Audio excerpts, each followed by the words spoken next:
Before we start playing any guitar today, we need to have a little chat, me and you, and it's probably best for both of us if you sat down. The other week I put out a top 5 Zeppelin riffs video and I was wading through the comments for quite some time. It turns out 95 to 97% of you are either blind or you can't read Roman numerals, because it was Led Zeppelin I. And what Zeppelin did, they were quite clever. After their band name, they just put this little I, and that meant 1. And then when they did the second album, someone would have gone, oh, that was rather quite good. Why don't we just do another I? Yeah, Led Zeppelin II. Guess what? Third album drops. 3 I's. Easy. 4 was a bit different. Something weird went on. It was 5 minus 1. Now, I don't know whether someone could have jumped in and said, just do 4 I's. Then again, you know, they could have ended up offending a lot of people with glasses. So just to be extra clear, if you do want to leave a comment down below, which I encourage you to do so, about what your top 5 Zepp riffs from Led Zeppelin II were. It'll have to be from Led Zeppelin II. Don't be going on about the Ocean or the Rover, okay? You're wasting me time. Because we're going to be playing these riffs with, let's just say, phenomenal accuracy, it means Paige is probably going to swoop in and take all the dosh from this video, and that's fine. I'm not complaining, rightfully so. There is riffs.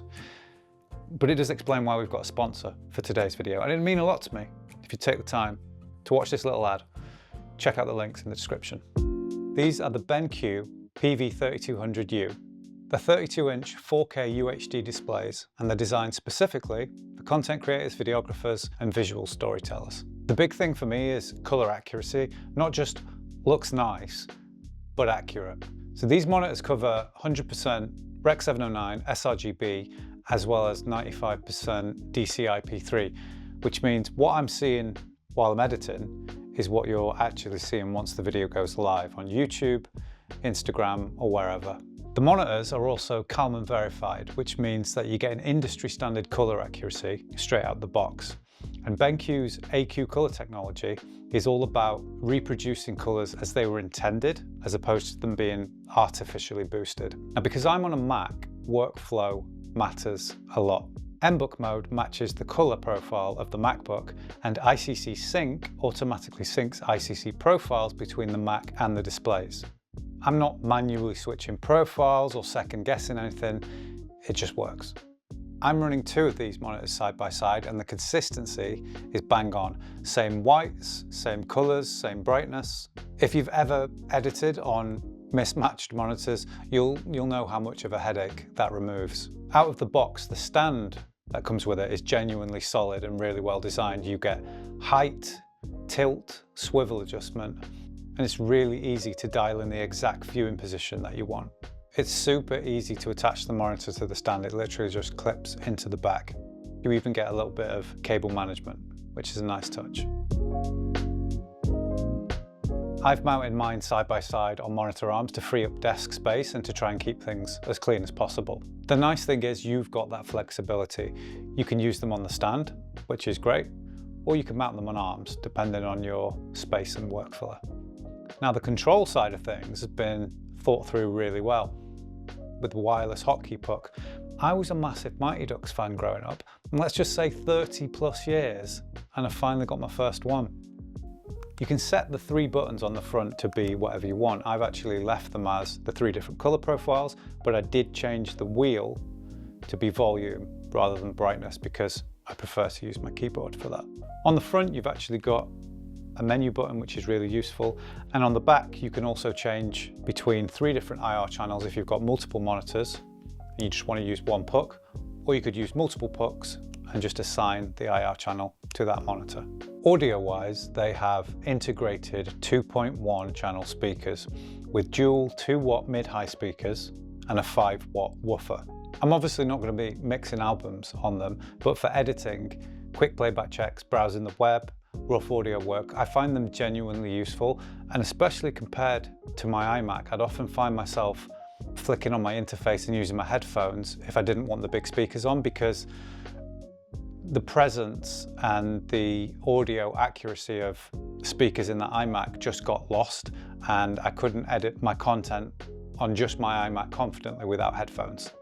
In the BenQ monitors, there is a mode called Studio, which gives you unprocessed, true to source sound for more critical listening. Each monitor delivers 65 watts of power to your device while you're using it, which means it's always going to be fully charged. I can actually use each monitor as an extension of the Mac. So I've got 2 Lacy drives, an audio interface, a webcam. I have a USB receiver for that webcam, a keyboard as in one that I create music with, and I also like to have a spare USB-C in case I want to charge my wireless keyboard or mouse. So yeah, while this is a guitar channel, this is the stuff that actually makes the videos happen, brings them to life. I can't believe it's taken me quite this long to get a proper multi-screen setup, but it's here now, and I'm not going back. If you're a content creator, videographer, musician, or anyone spending serious time editing and color grading, these make sense. I'll leave a link in the description for you to check them out further. Thanks to BenQ for sponsoring this video.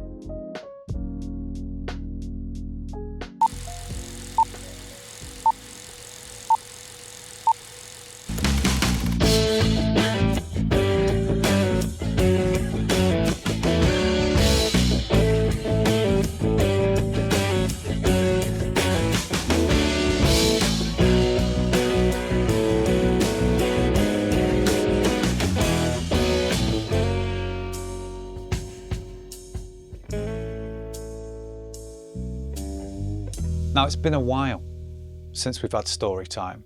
So my plan today is to get the big Zepp Bible out, look at each track in there and see if there's been some detective work done for us on the gear that Jimmy used, and then we can try and nail the tone.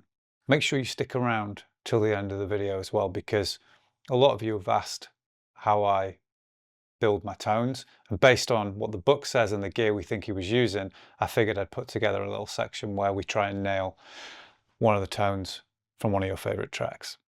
Whenever I'm reading from this book, I always link it in the top corner and in the description. And one time I sold so many books in a month that I could afford to buy another book, which I might have to because I've bent the edges. Whole Lot of Love begins with Robert Plant laughing, a positive way to open the album. I reckon that's because he just checked his bank before he got into the studio. Thought, bloody hell, we did all right off that debut, didn't we, Paige? Page then launches into the riff, possibly with his Gibson Les Paul. As Olympic Studios had been booked out from April 14th to 19th, Page had just taken possession of the Gibson Les Paul he would buy from Joe Walsh. Photos from the sessions show him plugged into a Vox UL 4120 amp, playing through Rickenbacker Transonic Series 200 speaker cabinets, a combination almost certainly responsible for the distorted guitar sound. That photo there of him with his Les Paul going into those 2 amps would lead me to believe that he was starting to discover the Les Paul and move away from his telly. So for Moby Dick, Page plays his Les Paul #1 with Tone Bender Fuzz, and he's in drop D. Drop D for the big dick. Again, Les Paul, Tone Bender. Seems like that was the sound he discovered and liked very much for this album.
like to do when I create this kind of content, like a top 5 riffs video, each one's got a slightly different tone, and to do that on the fly, you slow yourself down and then you're tripping over wires as you're hitting record, stop on the cameras, on Logic, trying to light yourself, this, that and the other.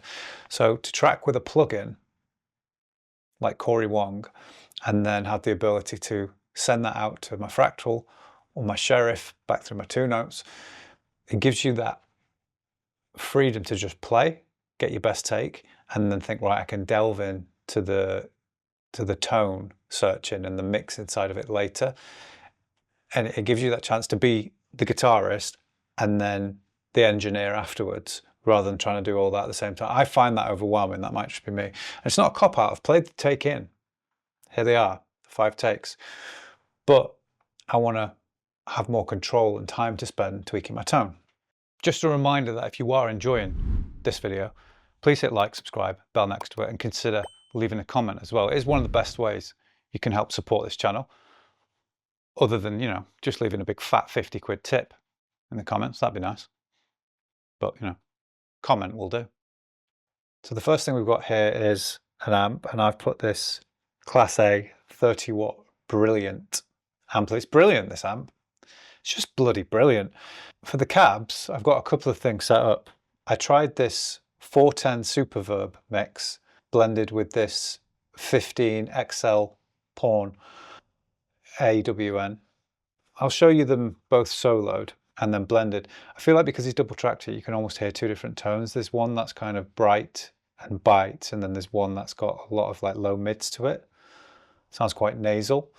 So this is just the amp and the cab, and you're just hearing the 15-inch.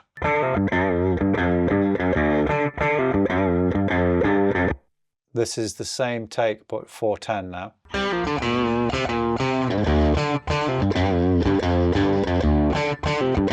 If we do that again, but hear them together now.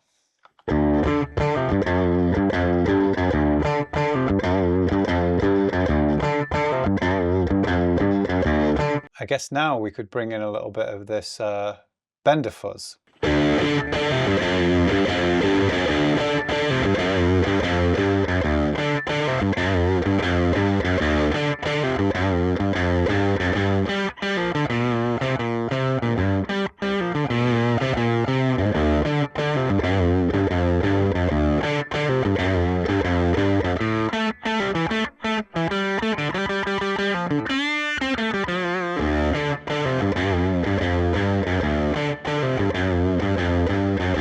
So that sounds pretty cool to me. His is just a little bit more dirty, but we don't want to just increase the drive because that will just make it too heavy. Sometimes I can visualize the tone. So like imagine stretching out a piece of material really far and it's just completely perfect, just stretched out. That would be just like putting too much gain on. This tone sounds like you stretched out that material and then it starts to break up and there's loads of holes in it. Visualize it, I can smell it.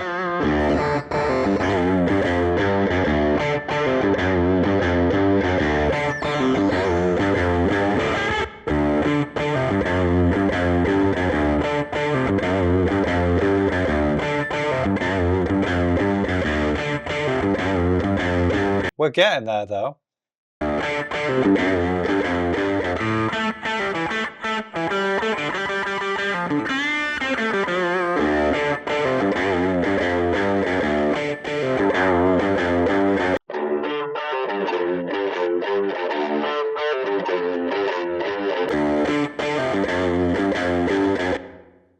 Could maybe just do with a little bit more top end.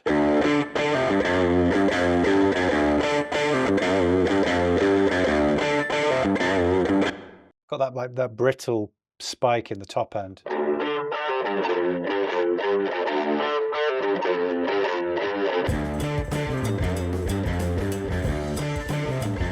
Me, Jimmy.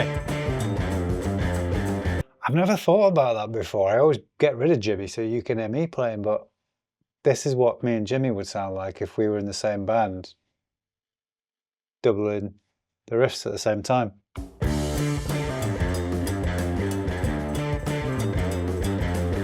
So that's how I would sit here and get a decent tone without spending 85 grand on amps.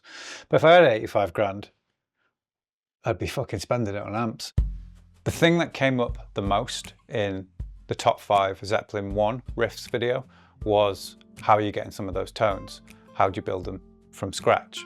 So that's why I wanted to include a little section on that today, tone building. Thought you might find it useful. And like I mentioned, I'll share that preset I made on my Patreon. And that's another place that you can go and support this channel and vote on Zep 3, Zep 4, top 5 riffs, and other things as well. I'd appreciate the support. Thank you to BenQ as well for sponsoring this video. Those monitors are beastly and they're going to help massively with my workflow, creating content for this channel. That's it. I'm off now. I'm off for Christmas. Hope you have a good one. Catch you in the next video.